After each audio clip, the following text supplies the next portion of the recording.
Hello, students. So today our objective is to understand the tremendous potential, energy potential in the sun, solar energy. It's very interesting to note that um, just the energy from the sun for an hour can power all the requirements of Earth for a complete year. So the main learning objectives is to study solar energy and its uses. There are two main sections in it: the active use and the passive use of solar energy, the nature and the potential of solar energy, very brief history of some of the milestones in solar energy. There are two main types of solar power plants, thermal and PV. So we'll study those. You'll be able to describe the photovoltaic cell or PV cell, the advantages and the disadvantages of solar energy, and the future of solar energy. Solar energy jobs are in very high demand now. So here's a report from, it's called IRENA, International Renewable Energy Agency. And you can see this exponential growth of jobs in renewable energy. See, solar energy is very available, renewable, and clean. So this is the prime strategy that we have for mitigating climate change. There are reports that show that solar jobs are going to increase by 123%, and it's growing at a 12 times faster pace. Renewables were accounted for more than 11 million jobs worldwide in 2019, and solar PV jobs accounted for 33% of that. So the job potential of solar energy is tremendous.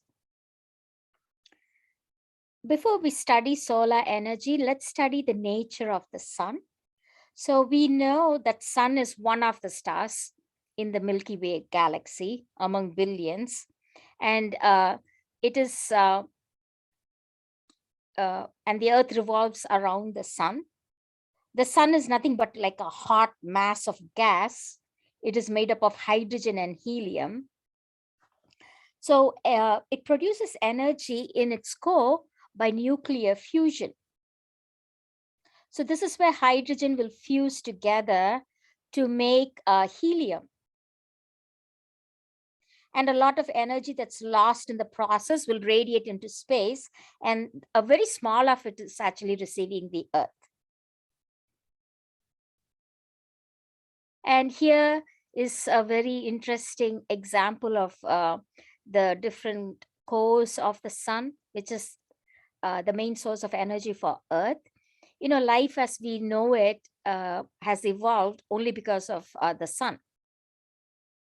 And it's plants that's able to harvest the solar energy by a chemical process called photosynthesis, where the solar energy is converted to chemical energy, and that gives us food and oxygen for survival.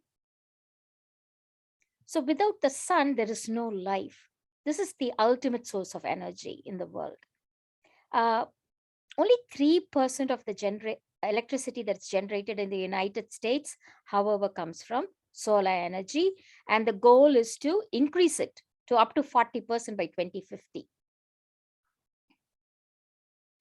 So let's remind ourselves of the Earth's energy budget. You are probably familiar with this picture. So the Earth is receiving a lot of energy, and then nearly 30% is reflected back in space. And the rest is absorbed by clouds and ocean and the land. And here's the light spectrum. So the spectrum of solar light is mostly spread across visible light and a little bit in near infrared. So here's the visible range, which goes from, the VIBGR colors So here's the high frequency, high energy, and low frequency, low energy. So light has this very unique capacity of traveling in waves and also in small packets called photons of light. So the light energy that is harnessed through our solar panels is in the visible light region here, 400 to 700 nanometers. The Earth receives 174 petawatts of solar radiation in the upper atmosphere. So there are two terminology that they use for understanding solar radiation. One is irradiance. So this is the power per unit area received from the sun in the form of electromagnetic radiation as measured as wavelength range. It is measured as watt per square meter. And here's an instrument called pyranometer. And there's also heliometer for measuring radiation. When we say solar insolation, it is the solar radiation that reaches the Earth's surface, and it differs by the inclination of the rays hitting the sun. So it will be affected by factors like the atmosphere and also the angle of the sun and the distance. So it is measured as solar energy that is received per square centimeter per minute. Let's look at the shield effect of the Earth's atmosphere on solar radiation. So here you can see the top image is solar radiation or insolation from top of the Earth's atmosphere. And the bottom image is showing after it passes through the atmosphere. You can see how much is filtered off. So now this data is very valuable because it will help us the energy generation of solar plants, how much heating and cooling energy is used up in buildings, and it's also used for climate modeling and weather forecasting. The potential for solar energy is just tremendous. It's mind-blowingly tremendous.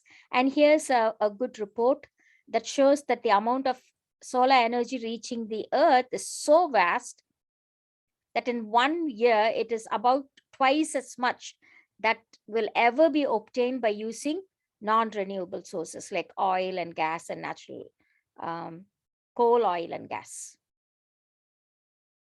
Carbon Tracker Initiative 2021 estimated that the land area that is required is about 0.3% of the Earth to supply all the energy needs by solar.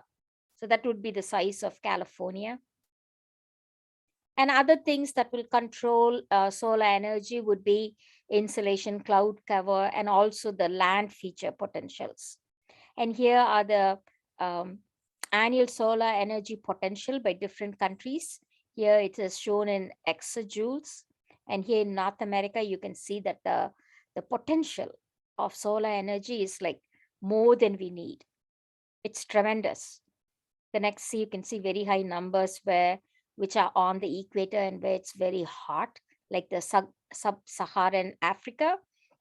You might have read in the news about the plans for solar farms in Africa, because it's ideal for making solar energy. Some of the main historical milestones in solar energy. See, I was surprised to see that since 18th century, human beings have been thinking about harnessing solar energy. So Edmund Becquerel, he observed that some certain chemical materials can turn light into energy. And here's 1860, August Mouchut used a direct conversion solar radiation. He converted that to mechanical energy.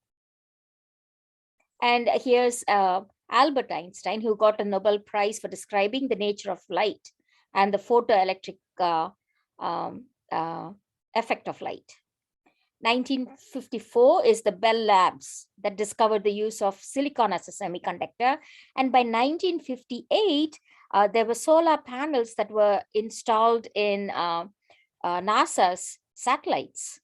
In 1970s, after the energy crisis, the potential for solar energy was more researched, and solar energy was highly started getting the attention of people, and it was more used after that. So let's define what solar energy is. It's radiant light and heat from the sun that we can harvest through a range of technologies, either to make electricity or thermal energy. There's also something called solar architecture for conserving heat. There are two types. In active, we will use some kind of a machinery or like electronics, like photovoltaic systems, or we will concentrate the solar power in order to harness the solar energy. Whereas in passive, no machinery or electronics is used. So this is a technique, this has been used for hundreds of years, where we, the architects especially, know how to orient the building to harness solar energy, either for heating and for designing good circulation in the building. So here's a passive solar energy model from the United States Department of Energy. They talk about these 5 elements. So if you think about your home or an ideal house which is energy efficient, it's usually south facing. So we have collectors, which would be the south facing windows, and many a time absorbers are included in the architecture that can absorb heat in the winter months. And thermal mass is referring to the material that is specially designed to hold on to the heat and also distribute it. And here's a control feature. This is just like a overhang or awning. So when the sun is directly overhead in the summer, it will protect the home from harsh radiation and it will keep it cool. Whereas in the winter, when the rays are more at a diagonal, the sunlight enters the house and warms the house.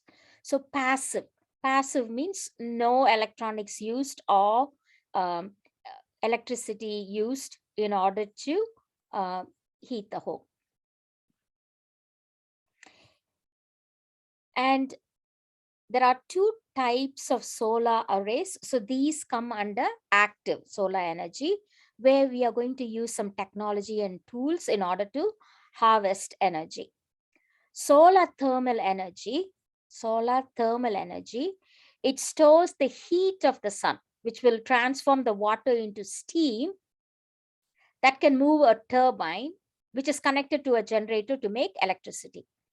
So we have both small scale that is seen on the top of homes, as well as large scale. Same with photovoltaic, there's both small scale and large scale. In photovoltaic, we will use the electricity is generated by converting the solar radiation into a DC current in these little silicon modules here. Let's look at solar thermal energy.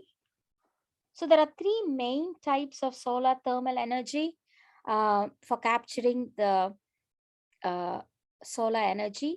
So here there's low temperature so here's the series of tubes where water will be circulated, and it's circulated with air or water, and the heat will be transferred from the sun. And then it moves to the place where it has to transfer the heat. In medium temperature collectors, some non-freezing chemicals are used through these series of pipes. In high temperature is when we have this fancy parabolic mirrors, that will reflect the light, and then it will concentrate the light into one area. And in order to, generate steam, that will, there's a turbine that will generate electricity. So if you talk about the collector or the receiver, for the energy. It is non-concentrating, like how we see on rooftops. This is the common one we've seen. That's or it can also be a tube, like a tower collector. And the concentrating collectors are the parabolic ones. It has the circular disc shaped, or a power tower. Here's the picture of solar thermal energy in a residential home. So we have a collector. In this collector, hot water will be moving in these tubes here in the collector. So solar radiation will heat the collector along with the water that's inside. And then the hot water can reach up to 90 degrees centigrade. It circulates between the collector and a storage buffer tank. The heat exchanger will release the solar heat to the water in the buffer storage tank. The buffer storage tank provides heat both at night and on cold days. So we can use this for both hot water in the house and for heating the house. And here is an example of large scale. So here we have a lot of receivers. They're called heliostats. So the sunlight is concentrated from these heliostats into a tower here. And so these mirrors will capture the sunlight and focus it into a receiver. This system then heats the fluid that's inside it. So here there is a liquid salt in this tower that it gets heated up, and then it will be the hot. Then after it gets hot, it's pumped through the steam generator to create steam that will drive the turbine generating electricity. And this can be done in very large scale and can be very sophisticated. Coming to how solar, so this is the future, this is the most popular, how we can harvest solar energy using photovoltaic cells. So the overall picture here is, we know light travels as either wavelength or like little packets called photons of light. So when the photon of light hit the solar module, which has a semiconductor, it will trigger the movement of electrons. So that is direct current. So there is an inverter that will convert DC into AC.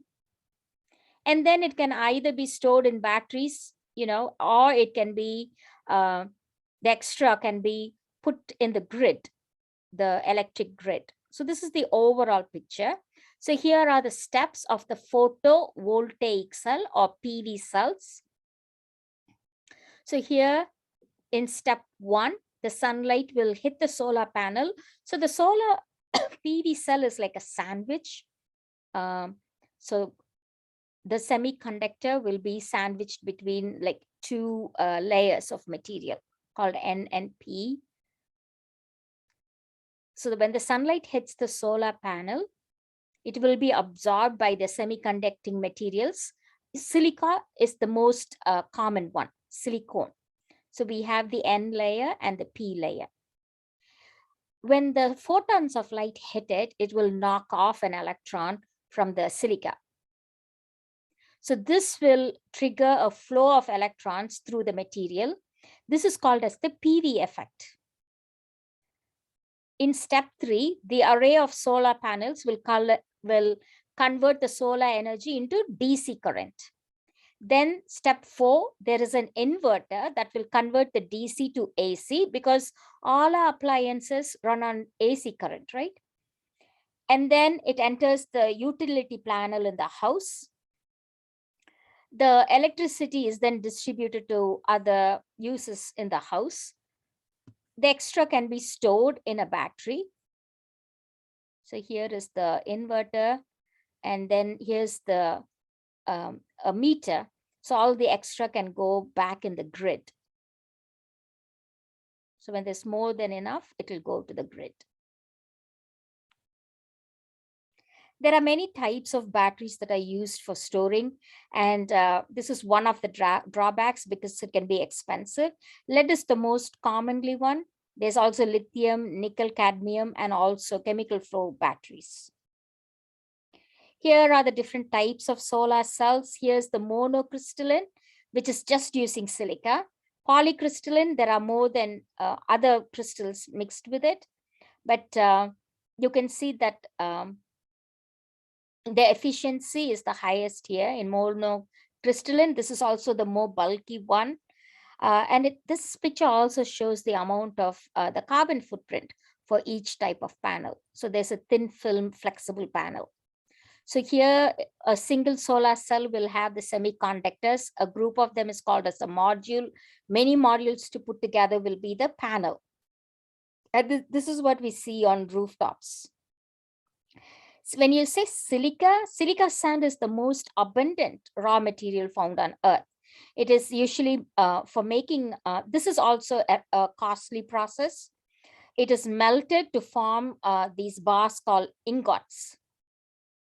And then it is made into these wafers, then to make the solar cell, the PV cells. And here there's a further classification of solar cells. If it is a wafer-based silicon, there's also that has the monocrystalline and the polycrystalline. And then second generation, third generation would be like more other nanocrystals that are being researched now, and it's becoming more and more popular because they can be more effective. Like there's a dye sensitized solar cell. We need to remind ourselves of what an energy grid is. So the energy grid is the distribution network for electricity from the producer to the consumer. So this phenomena of net metering, so like we've seen the meter, energy meter in our homes. So this is a billing mechanism that allows consumers. So if you make more energy using the solar, then you can donate it to the energy grid. Thereby, you can get paid for it. And then if there is a shortage of energy, let's say it's winter or it's a cloudy day, then you can take the energy from the grid. So that is called net metering. This is very important when we are transitioning to renewable energy sources. This picture just shows the tremendous amount of R&D, research and development, that is happening in the field of solar energy here. So like here's the future. It's like all these different organizations, they're all competing to find the best and the most efficient. And you can see the most efficient PV cell is about 47%, which is like excellent, because it used to be like 5 or 6% 100 years ago. And here's some of the highly researched, dye sensitized PV cells, organic cells. So this nanotechnology, there's this race to find the ideal semiconductor here. And this is very interesting that solar paint is also being researched, and it will be available soon. So this is photovoltaic paint that can capture solar energy. And this is already in use. These are the flexible energy producing wearable electronics kind jackets. You can like power your cell phones and computers, and also for keeping you warm. So the main advantages of solar energy is that it's clean, renewable, sustainable. I think this is reason enough. You don't even have to read all the others. It has such diverse application. It can be stored. It reduces your bill. Once you have it going, it's minimal maintenance, and it is very quiet. And there's a lot of government incentives for it now. The main disadvantage is the high initial cost of setup, and it's occupying a lot of space, and there's not much energy produced at night or cloudy days, and the battery equipment can be very expensive. And here's some common uses now. It's becoming more and more popular. Here's a rickshaw with solar energy, and here's some kind of a flying vehicle that is having all these solar panels, solar cars, solar trains. It's already running, solar trains. Australia was first, and then it's also in India.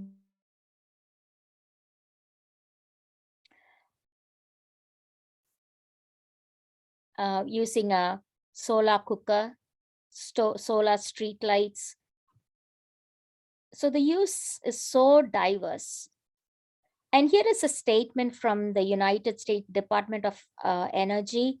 They and National Renewable Energy Lab. So with 2020, starting in 2021, solar energy is the same price as traditional energies. So with a lot of supporting policies, they pledge that USA will account for at least 40% of the national energy supply by 2035 will come from solar energy, 45% by 2050. So here's the United States energy goals. 80% of the energy we hope comes from renewable energy or green, clean energy. And this is the incentive to make solar energy cheap and affordable for everybody, and grid integration of renewable energy into the current system. And I hope that was helpful.